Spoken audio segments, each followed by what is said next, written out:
Hi everyone. I'm going to be walking you through the concept of audio media and how it is beneficial to the educational process. To begin, audio is essential. Oral communication has been a commonality throughout history in education, entertainment, and more.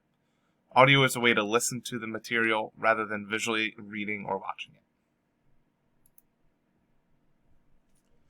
It has many presentational features. For example, audio can be used for educational purposes in several ways, such as solely listening to audio, supporting text, as well as supporting video.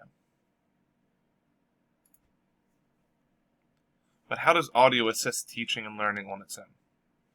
Presenting audio versions of spoken language, music, interviews, summaries, discussions, and primary audio sources can provide more detailed analysis and practice for learners.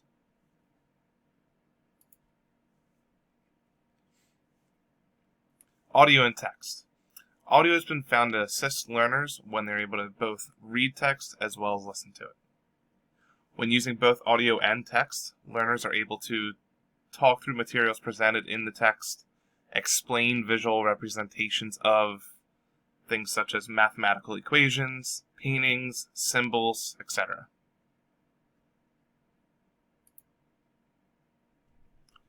Skill development. Allowing users to stop, start, and replay audio recordings enables students to repeat when needed as well as practice to master the concepts being taught. Some of the strengths of using audio in education is, one, it's easier to make video. There's less bandwidth, so it'll be quicker to download, quicker to stream. It's easily combined with other media. It connects listeners to primary sources, as well as its increased personal closeness. This learner feels like they are hearing directly from the person when they listen to the audio. Some of the weaknesses of audio in education is it's difficult for people with hearing disabilities. There's some extra work and complexity involved for the instructors, the people that are putting it together. And sometimes spoken audio can be misinterpreted.